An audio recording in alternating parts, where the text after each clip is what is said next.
오늘은 첫 번째로 장동혁 대표를 준비했습니다. 여러분, 장동혁 대표에 대해서 많이 알려졌지만 아직도 그 어떤 진면목, 진가 이런 것들을 잘 모르는 분들이 많거든요. 그리고 언론에 의해서 저는 가장 오해를 많이 받게 프레임으로 공격받는 정치인이 지금은 장동혁 대표라고 생각을 합니다. 목적지 K님, 네네. 우선 장동혁 대표 아직도 그 판사 출신이래. 서울대 나왔대. 그리고 좀 주부분들에게 인기 있게 잘생겼잖아요. 그러니까 금수저 아니야 생각하는 분도 있는데 일단 유년기로 돌아가 보면 국민의힘 정치인 중에서 장동혁보다 가난한 학창시절 보낸 사람 찾기가 거의 어려울 것 같아요. 저는 이제 통학할 때 초등학생이 몇 시간씩 걸려서 통학했다는 얘기는 정말. 그럼 언제적 정말 와, 그쵸. 이게 60년대 말에 태어나신 분이잖아요. 그러니까 학교를 한 80년 즈음에 다닌 거잖아요. 건데, 네. 그때 그랬다는 거는 정말 의아한 정도로 한 30리를 걸어 다녔다 그러죠. 어마어마하게 가난한 다른 그 당시에 어떤 평균 수준보다 한참 아래에 있는 그 정말 진짜 가난한. 무슨 두뇌 삼고 살았다는 뜻이잖아요. 그 실제로 살았던 그 집에 여전히 지금 어머니가 모시고 있고. 네. 지금은 이동을 했는지 모르겠습니다. 그때 집을 처분한다라고 하면서. 그런데 아무튼 그 집을 지금 봐도 정말 그 집은 도저히 여기 어떻게 사람이 살 수 있나. 여기에 뭔가 단열이나 어떤 뭐 냉난방이 가능할까 싶은 정말 재래식 집 그대로더라고요.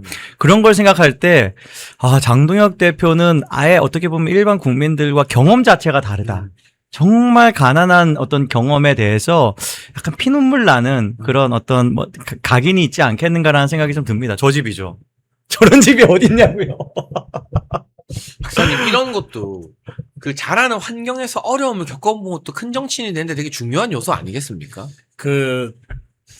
이제 우리나라 역대 대통령들이 그 환경이 좋은 부유한 집에서 잘 큰 경우는 거의 없어요. 예, 다들 어린 시절. 우여곡절이 굉장히 있었던 경우가 많죠. 예, 그렇죠. 그렇습니다. 박정희 대통령 보세요. 칠남매의 막내인데 너무 가난해서 어머니가 애가 생겼는데 감당이 안 되니까 애를 유산시키려고 막 텐마루에서 뛰어내리고 그 정도였어요. 또 막 쓴 거를 막 들이키고 그래서 어머니가 혼절해서 병원에 실려갔는데 애는 살아난 거예요. 예, 그런 그러니까 태어나기 전부터 박정희 대통령은 정말 생존투쟁을 한 거지. 그런 역사가 있었고. 네. 이제 그런 그 역사들이 있어요. 장동혁 대표도 아주 대표적인 무수저, 흑수저도 아니라 그러잖아요. 네, 장동혁 대표 스스로. 근데 그렇죠. 다만, 이 외모가 아주 기공자 스타일로 생겨가지고, 그래서, 아주 좋은 집안에서, 잘 컸겠구나라고 이제 오해를 하게 만드는 건데, 장동혁 대표가 30리길을 걸어 다니고, 고등학교 학창시절 얘기를 제가 좀 들어보니까, 이렇게 평소에 말이 많거나 또는 막 앞에 나서서 왈가닥처럼 막 리더십을 발휘하거나 그런 사람은 아니었대요. 그런 학생은 아니었는데, 이제 애들 간에 왜 진짜 쓸데없는 거 갖고 막 핏대 세우고 막 싸움할 때가 있잖아. 논쟁할 때가 있잖아. 하나님이 진짜 있냐 없냐 막 이런 거. 그런 거, 네. 네? 사춘기 때 할 만한 그런 논쟁들. 네. 그럴 때 다 듣고 있다가 나서서 중재하면서 양쪽을 다 이해시키고서 이렇게 하는 데는 아주 탁월한 역량을 그때부터 갖고 있었던 것 같아요. 그런 일화들이 꽤 있어요. 그러네요. 그러니까 우리가 이제 젊은 애들 표현으로는 젊은 청년들 표현으로 메타인지가 좋다. 공감 능력이 뛰어나다. 이렇게 그렇죠, 이야기하거든요. 그렇죠. 네. 그런 부분들이 탁월하다. 예, 그러니까 이쪽 저쪽의 이야기를 물론 아이들 수준이니까 뭐 논리가 조리가 제대로 서 있지는 않았겠지만 어쨌든 생각이 있는 거 아니에요. 어떻게 보면 경험의 네. 폭이 깊기 때문에 가능한 거죠. 그거를 다 받아들이고 중재할 수 있는 정도의 그런 그 능력을 중고등학교 때부터 이렇게 좀 갖고 있었다. 이런 그 친구의 증언도 있어요. 예, 있고 그다음에 웅변 있잖아요. 네. 이게 학교를 걸어 다닐 정도 가난한 집안이니까 학원을 옳게 다녔겠어요. 무슨 영어 학원을 제대로 다녔겠어요. 근데 어쨌든 웅변 대회에서 아주 탁월한 역량을 발휘하고 영어 웅변도 한번 하고 뭐 이런 식으로. 예, 아니, 영어, 하여튼, 영어 말하기 대회 그러니까 입상했다고. 지난번에 미국에 그 갔을 미국 때. 가서 예. 실제로 이렇게 영어 연설을 하잖아요. 그게 누구 영어 선생님이 가서 막 급하게 무슨 원포인트 레슨 하듯이 한 게 아니에요. 그렇죠. 그러니까 평소에 그 정도 영어 구사 능력이 있는 거야. 그리고 보통 이렇게 시골에서 좀 어렵게 살면 특히 이제 우리 세대나 우리 바로 아래 장동혁 대표 세대는 사실 공부 잘해서 시험 붙는 거 말고는 계층 상승의 그렇죠. 사다리를 올라갈 방법이 없어요. 그것이 유일한 이제 네. 시험만이. 예, 유일한. 그래서 공부 열심히 해서 서울대 가고 서울대 갔어도 뭐 변변한 무슨 데이트니 뭐 이런 미팅 같은 것도 못 하고 그냥 공부만 했던 것 같아요. 그러니까 행시사시 2개를 합격하죠. 그러니까 저는 그 어려운 시절의 경험이 보편적인 우리 대중들 서민들의 정서를 이해하는데 굉장한 도움이 되는 도움이 자산이라고 되죠. 생각하고 예. 정말요. 에피소드 하나 제가 장동욱 대표에게 직접 들었던 건데 인상적인 게 어릴 때는 이제 그 먼 길에 왔다 갔다 하면서 집에 점심 먹으러 갔었고 고등학교 때는 공부할 시간이 부족하니까 아침에 어머니가 도시락 3개를 싸서 학교로 와주셨대요. 그러면 그걸 받아서 하루 종일 고등학교에서 아침, 점심, 저녁을 먹고 학교에서 잤대요.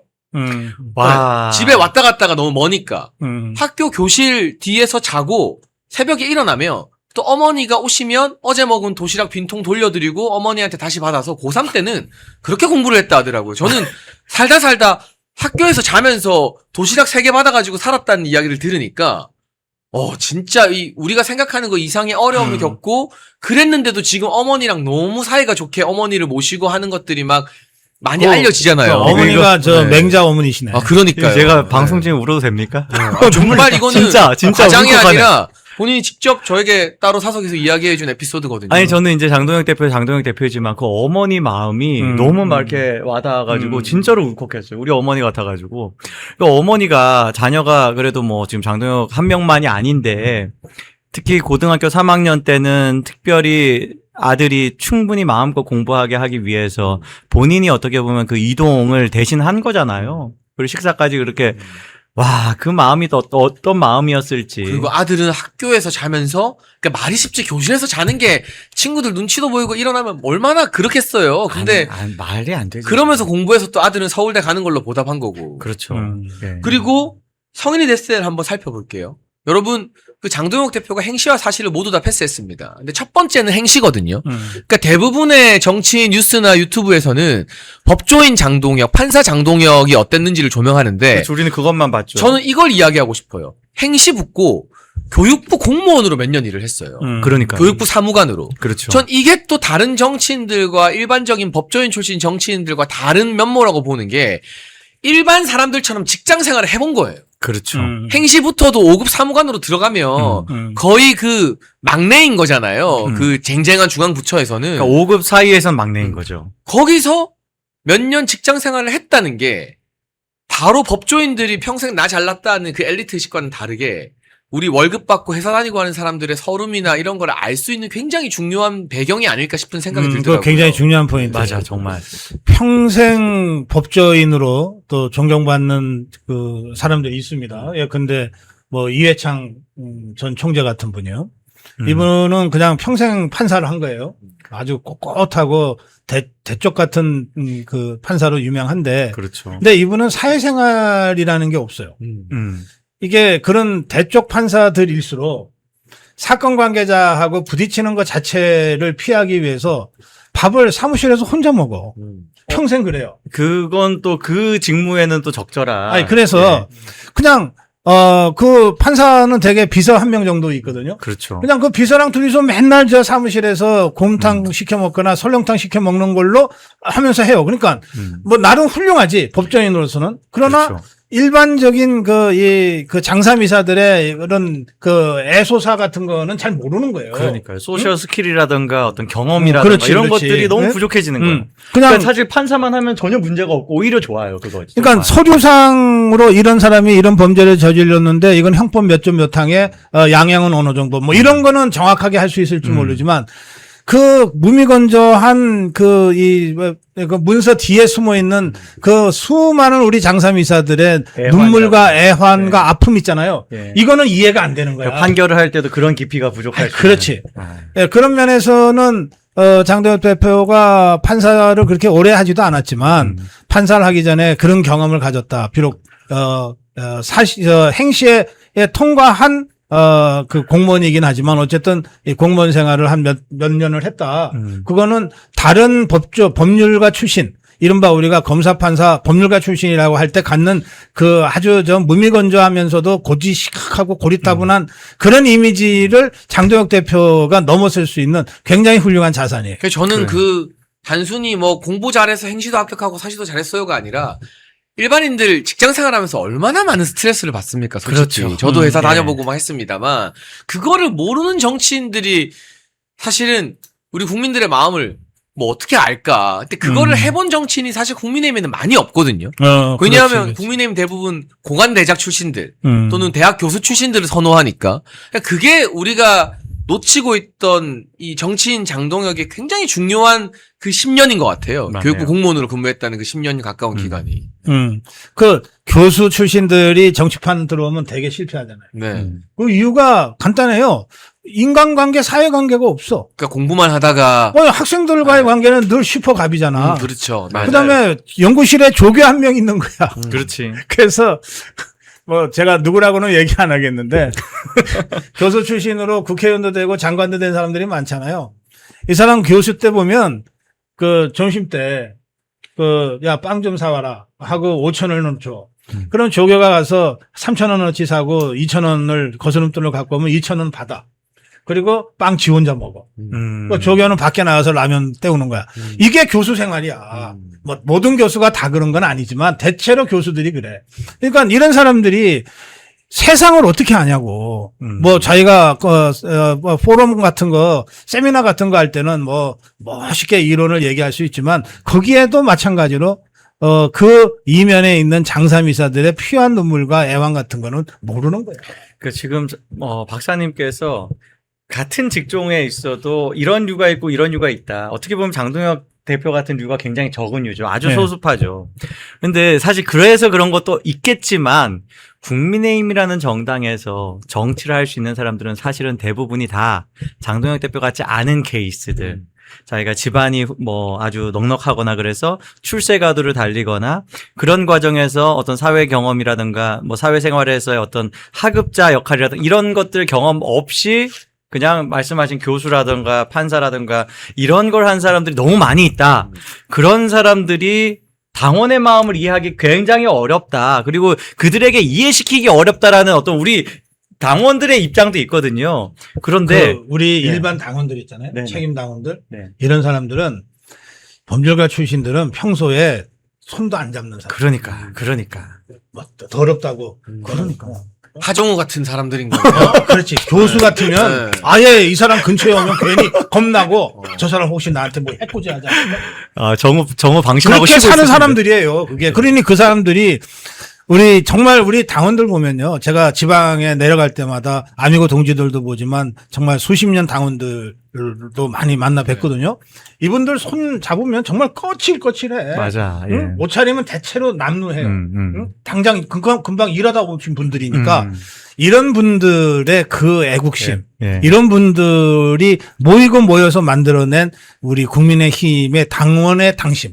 맞아요. 이것들이 이해할 수 있겠냐고. 근데 그러니까. 장동혁 대표가 그걸 이해하는 지금 거의 그러니까. 유일한 정치인이니까 그러니까. 이 어려운 환경 조중동이 다 집중 공격해도 당원들이 지켜주고 있는 거잖아요. 정확히. 그럼요. 그래서 저는 이 표현을 하고 싶어요. 지금 조중동이 장동혁 대표 그리고 장동혁 대표 주변 사람들 특히 이제 공격을 할 때 하는 표현이 당권파라는 표현을 합니다. 김민수 최고라든가 혹은 이제 새롭게 당권파가 된 박준태 호위무사라고 제목을 헤드라인 쓰더라고요. 저한테도 맨날 당권파 그랬어요. 막 친장계 그러고 막. 언제 권력 좀 휘둘러 보셨어요? 아니 용병군 부원장이 무슨 권력이 있는지 모르겠는데 막 난리도 아니었어요 한창 때. 그런데 장동혁 대표는요 당권파가 아니라 당원파다. 그렇죠. 네. 당원의 마음이 뭔지가 가장 중요한 사람이다. 궁금해하더라. 그리고 그 궁금해함으로 알게 되면 그거를 자기 정치에 반영하려고 애를 쓰는 사람이다. 그게 당장 지금 당 내에서는 공격당할 빌미가 되더라도 그걸 하는 사람이다. 여기에 당원들이 효능감을 느끼는 거예요. 제가 엊그저께 이제 페북에다가 짧은 글을 올렸는데요. 다키스타워 있잖아요. 네. 명작이. 제가 며칠 전에 우연히 채널에서 그걸 봤어요. 영화를. 네. 예. 그런데 제가 뭐 2번, 3번 본 영화긴 하지만 그 마지막 부분은 너무 감동이에요. 뭐냐면 챔벌린이나 뭐 이런 협상파. 히틀러하고 협상해서 항복하자. 그러면 우리는 산다. 뭐 이런 협상파들이 영국 의회를 다 장악을 했어. 그렇죠. 특히 그 전시 내각도 그런 자들이 들어와 갖고서 막 처칠을 막 압박하는 거예요. 절체절명의 위기에서 이제 처칠도 어쩔 수 없다. 그러면 어쩔 수 없다. 협상하자는 연설을 예정해 놓고 이제 의사당으로 가는 중에 갑자기 차에서 탁 내려. 이게 이제 영화적 설정이니까 진짜로 그랬는지 모르겠는데 그렇죠. 영화에서는 갑자기 차 타고 가다가 탁 내려요. 비가 오는 날. 내려서 지하철을 가. 그래서 지하철에서 한정거장인데 그 한정거장 가는 사이에 지하철에 있는 일반 영국 시민들을 만나는 거죠. 맞아요. 예. 만나서 솔직하게 그 자기 고민 지금 너무 고민된다. 다들 협상하자 그러고 항복하자 그러는데 나는 싸우고 싶은데 여러분들 어떻게 해야 되냐. 그러니까 거기에 나는 누굽니다 하면서 한마디씩 하는 거가 죽음을 결사하고 싸우자 이거예요. 쫙. 그게 한정거장 가니까 짧죠. 영화 시간으로도 짧지만 거기 나오는 그 영국 시민들, 영국 국민들의 그 얘기를 듣고 처칠이 가요. 가서 내가 조금 전에 지하철에서 우리 위대한 영국 국민들을 만났다. 하면서 자기가 메모 누구누구 이름을 메모를 했어. 누구누구 만났다. 누구누구 만났다. 누구누구 만났다. 그러니까 뭐 그냥 평범한 사람들이지. 그렇죠. 응? 그런데 이분들이 나한테 이렇게 말씀하셨다. 나 전쟁한다. 싸운다. 우린 이길 수 있다. 이렇게 연설을 해서 반대파들을 잠재워 버리거든요. 그러면서 전쟁으로 본격적으로 돌입합니다. 그 장면인데 그 장면이 그 제가 한 3일 전인데 그때 상황이 그래서 그런지 장동혁 대표가 계속 제 머릿속에 오버랩 되는 거예요. 올림픽 공원에서 모습. 또 그 당내에서 이 당내에서 상황에서도 상황. 계속해서 혼자 공격받고 있잖아요. 그렇죠. 그래서 제가 다키스트 아워를 꼭 보셔라. 야, 그 위로가 되겠다, 진짜. 네, 저희가 지금 다른 데서 다루지 않는 장동혁 대표의 유년기와 그리고 성인이 됐을 때 일반 공무원으로 근무하면서 지금 박사님 말씀하신 일반 시민들, 당원들과 호흡하는 또 원동력이 거기에 있지 않겠느냐라는 분석을 했는데요. 정치인 장동혁도 갑작스럽게 라이징 스타가 되고 벼락 인기 스타가 된 건 아닙니다. 그렇죠. 굉장히 어려운 낙선과 원의 정치인의 길이 있었습니다. 그 부분 짚어보려고 하는데 마지막 광고 30초만 볼 동안 좋아요 눌러주시고 돌아와서 정치인 장동혁에 대해서 조명되지 않았던 숨은 이야기들 좀 들려드리겠습니다. 잠깐 광고 보고 오시죠. 네, 멸콩TV에서 신제품 환신 나이가라 2+1 특별 한일을 진행 중입니다. 50년 전통의 신화제약에서 회사의 명예를 걸고 자신있게 만들었습니다. 면역력 강화, 혈액순환 개선, 피로 개선, 기억력 개선, 항산화에 도움을 주는 식약처 인정 건강기능식품입니다. 특히 밤에 주무시다가 화장실 문제로 불편을 겪는 분들에게 추천드립니다. 멸콩TV와 함께하는 환신 나이가라 많은 문의와 사랑을 부탁드립니다. 장동혁 대표 이렇게 남모르는 어려운 과정들을 겪으면서 정치인이 됐는데 판사를 하다가 정치인에 입문했는데 바로 국회의원 달고 막 잘 나간 게 아니에요. 처음에 대전 유성갑이라는 굉장한 험지에 출마했다가 완전 험지예요. 낙선을 했어요. 그리고 원외 위원장으로 있었는데요. 그때 그 낙선한 원외 위원장들이 얼마나 고생하는지는 우리가 이상규 위원장 보면 잘 알고 있잖아요. 진짜 고생이란 고생은 다 하고 또 정치적 시련도 한번 겪었잖아요, 모케이님. 그 과정에서는 일단 뭐 그 앞에 좀 이야기할 만한 건 장동혁 대표가 이 선거 패배를 하고 그냥 이제 바로 돌아선 게 아니라 선거 무효소송도 합니다. 그러니까 지금 이 선거가 공정하게 치러지지 않았다라는 문제 제기. 여기에는 뭐 여러 가지 어떤 선거 공정성에 대해서 문제 제기한 여러 가지 관점들이 있는데 그 당시에 그때부터 선관위한테 문제의식이 있었네요. 그러니까 심각한 문제의식을 가지고 있었습니다. 특히 이제 그때 장동혁 대표가 더 포커스를 맞췄던 거는 문재인 정부가 매표 행위를 했다. 음. 돈을 뿌려가지고 선거에 영향 끼쳤다. 이 부분을 또 이제 중점적으로 다뤘었어요. 그렇게 정말 우리가 사실 몰라가지고 몰랐던 것이지, 우리 애국 시민들 지금 이 대한민국에서 이런 것들이 문제다라고 여겼던 것들을 어떻게 보면은 민심과 함께해서 늘 문제 제기하고 문제 제기하는 행동을 했던 사람이다라는 걸 이야기하겠습니다. 그런데 그런 것들이 오히려 본인 정치적 어떤 여정에는 굉장히 장애물이 되는 거죠. 그 당시에 뭐 지금 그때 비대위원장 누가 됐습니까? 김종인 같은 사람이 돼가지고 그거 선거 무효소송하는 사람들 뭐 음모론자 취급하고 이런 맞아요. 분위기였습니다. 그런 탄압을 겪으면서도 하는 사람이었다. 예. 지금 와서 생각해 보니까 장동혁 대표가 참 고지식한 사람이네요. 아까 우리가 네. 그 서울대 그다음에 행시 공무원 사시 이거 해서 판사 이렇게 했잖아요. 이 정도 경력이면 비례대표로 영입이 되거나 아니면 무슨 저 강남에 공천만 받으면 당선되는데 공천 신청을 했겠죠. 그렇죠. 근데 이 사람 고직해서 그런지 그냥 저 대전으로 간 거 아니에요. 어려운 지역. 네, 유성으로 간 대전에서 거 아니에요. 유성이 제일 어려워요. 완전 험지. 예. 그러니까 진짜 고지식하게 원칙대로 하려고 그랬던 것 같아요.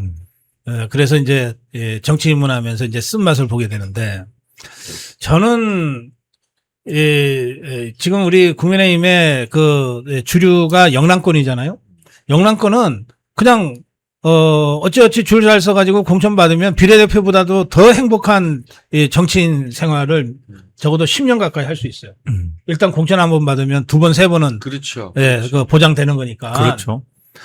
그러니까 이 자들은 이 패배의 아픔도 잘 모르고 낙선의 아픔도 잘 모르고 낙선돼서 그 다음 선거 때까지 4년을 저 오세훈이가 법을 이상하게 만들어 놔가지고 지구당도 없고 지구당에 그 유급 그 직원도 못 쓰게 돼 있는 이 후원금도 상황에서 못 받아요. 네, 후원금도 없어요. 네. 정치인인데 완전히 몸으로 때워야 되는 이 원외당협 위원장의 이 서러움을 모른다.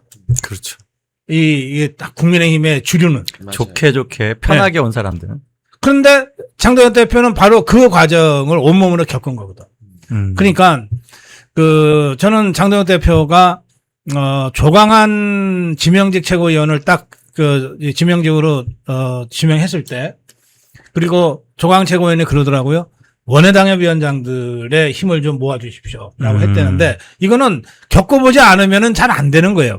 배지 달면은 원외당협 위원장이 아예 눈에 안 보여. 그러네. 응? 완전히 저 1등석 탄 사람들 있잖아. 퍼스트 클래스 비행기 탄 사람들은 이코노미에 있는 사람들하고 탈 때나 내릴 때나 부딪히질 않아요. 그래서 의총에서 그때 조광한 최고위원 등 김민수 최고위원 오니까 정성국이나 이런 사람들이 어디 의원님들 오는 자리에 감히 오냐고 막 어이, 소리 지르고 막 그랬던 그러니까. 거잖아요. 정성국이라는 자는 네.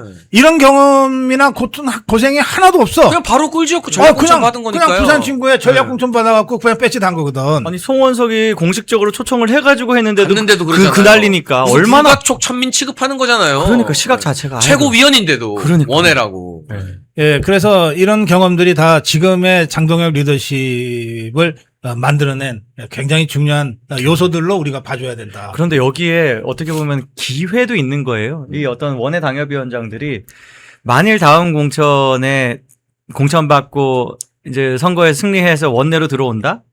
엄청나게 강력한 우군이 되는 거죠. 그제서야 개파 같은 것이 생긴다. 이렇게 이야기하겠습니다. 예.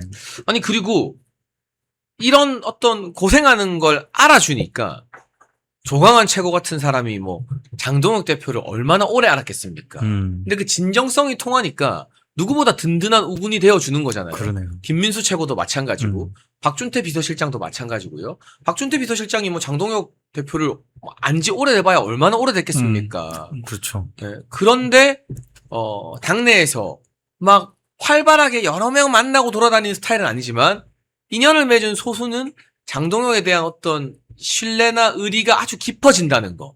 이런 것들도 아마 이 고생을 해본 정치권에서 갑자기 황태자로 내리꽂히고 뭐 대통령이 법무부 장관 시켜주고 비대위원장 시켜줬더니 내가 뭐 윤석열 황태자라고 개똥 같은 소리 하지 마라 인터뷰에서 이런 말이나 하는 정신 나간 사람들과는 다르게 진짜 바닥에서부터 고생을 해봤다는 게 저는 유년 시절에 가난해서 하는 고생 그리고 성년이 되어서 직장 생활하면서 일반인들 하는 고생 해본 거 정치인 되어서 떨어져 보고 원외위원장 해봐서 고생해본 거.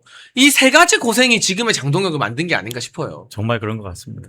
예. 장동혁 대표 아까 이제 언급하려고 했던 거는 또 하나가 지방선거에 그러니까 이 어떤 국민의힘 국회의원 어떤 패배 이후 2년 후에 대정시장 선거에 출마 신청을 하지 않습니까? 공천 신청을 하는데 그때 안타깝게도 확 잘리죠. 네, 컷오프 당한 일이 있었어요. 되게 당시 당한테 기억하시나요? 상처를 받은 거죠. 어떻게 보면. 네. 그러니까 어떻게 보면 장동혁 대표 사실 쉬울 거라고 생각하지도 않았지만 자신감은 있었던 것 같아요. 대전 유성에서 닦았던 그런 어떤 조직이라든가 이런 걸 기반으로 특히 그 당시에 장동혁 대표가 그 선거 준비 단계에서부터 굉장히 젊은 어떤 그런 감각으로 선거 운동을 하면서 꽤 나름 지역 정가에서는 좀 바람을 만들고 있었거든요. 그런데 컷오프 당했어요. 이제 아까 세 가지 그 어려움을 말씀하셨잖아요. 우리 장해찬 최고위원이. 네. 거기에 제가 조금 보태고 싶은 거는 이겁니다.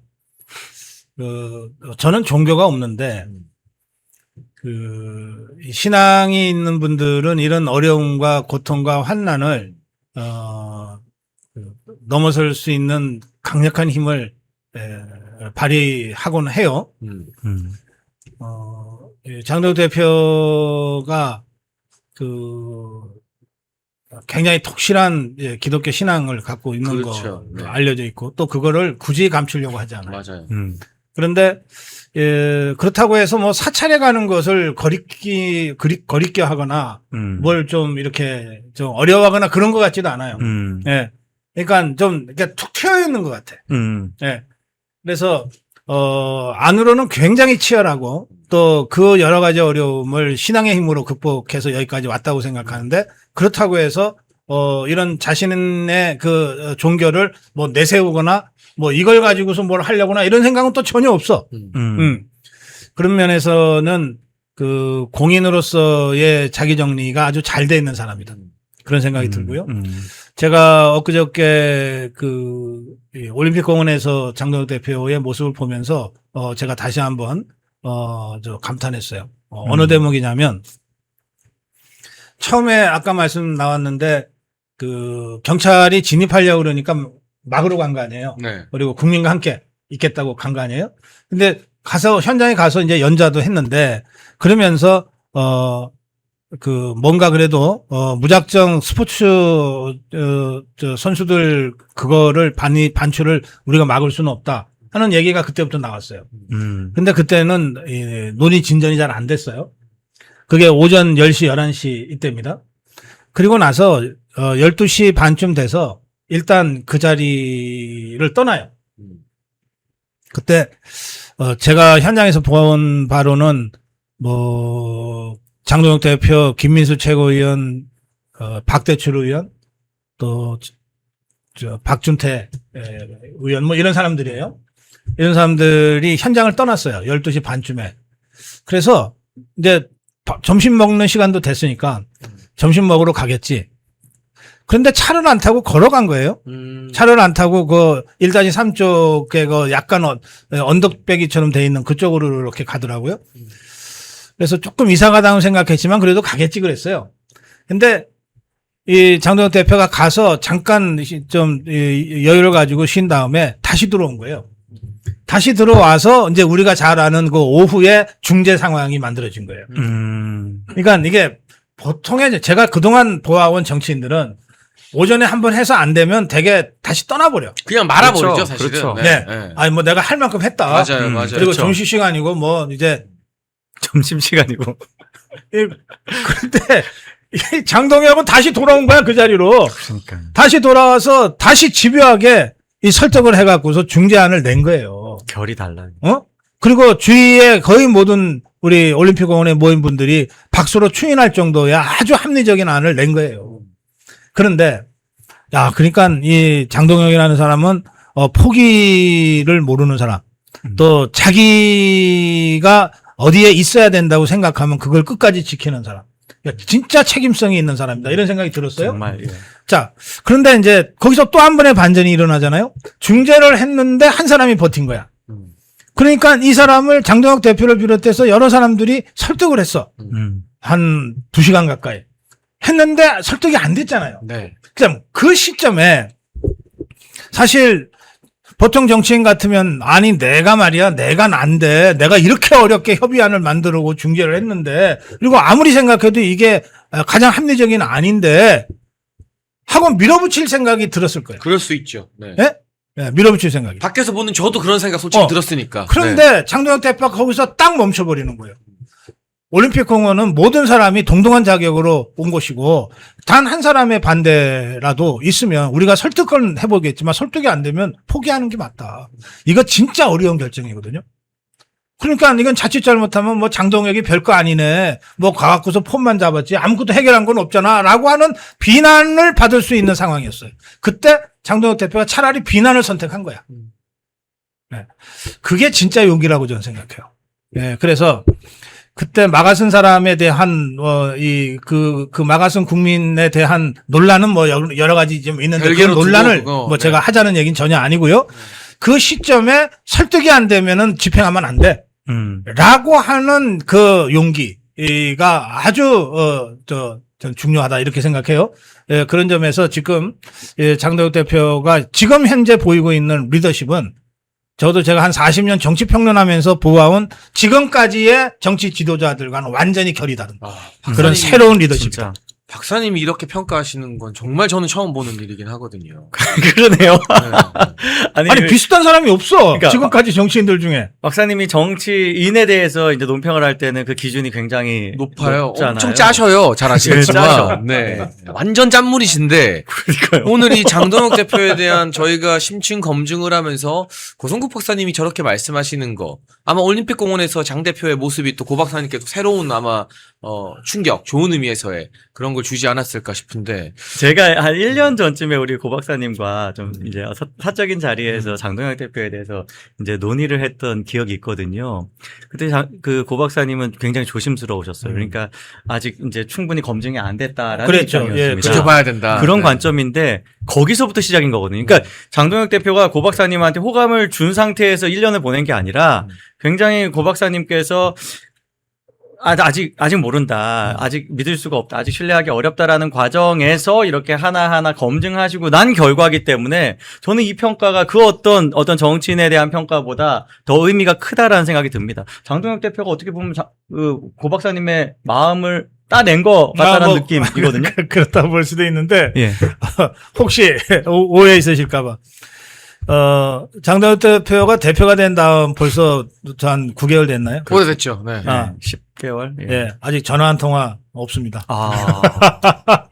전혀 그 어떤 사적인 어떤 동기가 아니다. 그러니까 저는 이걸 고 박사님과 자주 방송하니까 알고 있는데 맨날 언론에서 뭐 고성국 박사님이 뒤에 있고 뭘 다 하고 뭐 하는데 왜 그러냐면 그쪽은 그렇게 하거든요. 좌파들. 그러니까 정말 아닙니다. 네. 정말 그거는 좌파들 그렇게 하고 한동훈계 그렇게 하고 있고. 정말 아니라는 말씀은 제가 몇 번이나 멸콩 TV에서도 기자들 보라고 말씀을 드린 바 있습니다. 제 전화기에 장동혁 대표 이름이 없어요. 정말. 오늘 저희가 장동혁이라는 정치인에 대해서 고성국 박사님, 목회인님과 함께 심층 검증하는 시간을 좀 가져봤는데요. 여러분 어떠십니까? 현안에 대한 이야기도 좋지만 이렇게 일주일에 한 번은 인물을 깊숙이 알아가고 그 인물과 관련한 정치 상황을 저희가 야당뿐만 아니라 정청래나 뭐 이런 인간들도 조명하면서 여러 가지 다양한 깊이 있는 정보들을 좀 전해드리려고 하거든요. 오늘 들으시면서 그동안 몰랐던 인간 장동혁, 정치인 장동혁의 진면목, 또 깊이 있는 비하인드 스토리를 여러분들이 많이 알아가셨다면 구독과 좋아요로 더 많은 분들이 알 수 있게끔 도와주시면 좋겠습니다. 멸콩TV는 이재명 정권의 독재에 맞서 행정, 입법, 언론의 자유를 지키기 위해 노력하고 있는 채널입니다. 여러분의 후원은 채널 운영과 대한민국의 진실을 알리는 데 큰 힘이 됩니다. 우리의 자유와 미래를 지켜갈 수 있도록 멸콩 천사에 가입해 주시고 멸콩TV를 응원해 주십시오. 가입 및 후원을 원하시는 분들은 아래 배너의 전화번호나 댓글 링크로 문자 또는 가입 신청해 주시면 멸콩TV 더 좋은 출연진들과 함께 항상 좋은 방송을 만드는 데 큰 도움이 되겠습니다. 멸콩 천사 후원 가입 많은 관심 부탁드립니다.